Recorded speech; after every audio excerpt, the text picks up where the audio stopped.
Happy Wednesday, everybody. I hope you're all having a great day.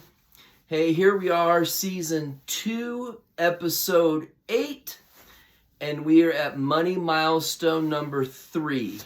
Money milestone number 3 is to have an emergency fund. So before I got an emergency fund, I want to tell you kind of a vulnerable story. So there were several times in my life where, if I would have gotten a flat tire, I would have been screwed.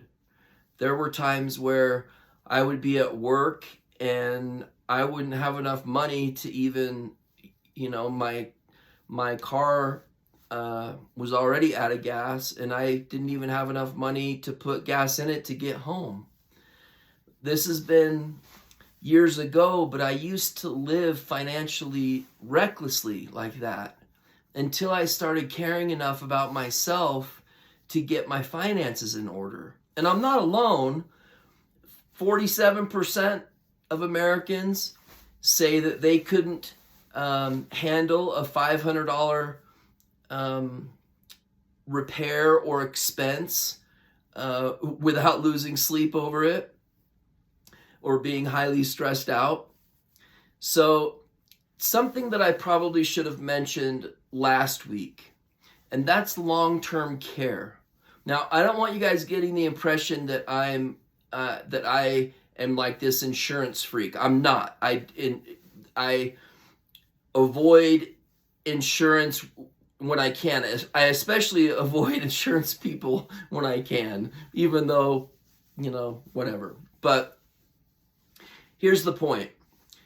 An emergency fund should be 3 to 6 months of living expenses. So if you and your family, or you and your spouse get together and say, hey, we need to bring in $5,000 a month just to survive, or $2,000 a month, whatever it is. Let's say it's $5,000 a month, then you should have between $15,000 and $30,000 in your savings account for an emergency that comes up. Say there's all of a sudden dental work that needs to be done, and that's an unexpected expense. You absolutely can take out of your expense fund, and then just you slowly reimburse that fund over time. But sometimes we can have accidents that are so severe that if we don't have long-term care insurance, they can completely just wipe out our 3 to 6 months of living expenses. So long-term care isn't hard to obtain. In fact, the flexibility of insurance is what I like, but you can add long-term care policies to investments. You can absolutely do that there through something called a rider. You put a rider on an investment, you route it through an insurance company, and you put long-term care on there. And at least that way, you're covered from a massive accident, and you're also covered from, minor expenses that come up as well with 3 to 6 months of living expenses.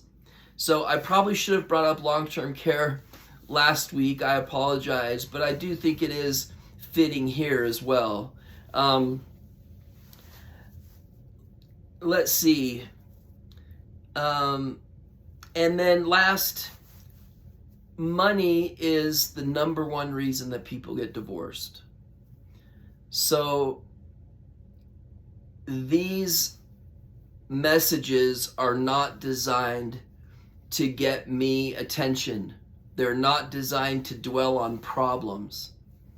These are designed to help create solutions and to help people avoid certain missteps that if they would have only known, they would have taken. So knowing that money is the number one reason for divorce in our country, I would think it would be really important to learn as much about money as you possibly can and communicate with each other. Because if you're not on the same page, we know how that turns out. You've got to communicate effectively, and you've got to check your ego at the door, and women, you've got to refrain from finger pointing too much when you're reviewing your finances and going over your finances. I'm not saying guys are the ones, maybe a wife has a retail therapy addiction and is buying a whole bunch of clothes or something. Like, don't point fingers, and maybe you'll end up not getting divorced. Who knows? But pay attention to money, because it's not a fluke that money is the number one reason people get divorced. So get long-term care. That can be done easily through very, very small investments. And have an emergency fund between 3 to 6 months in your savings account. And until next week, love you guys. See ya. Bye-bye.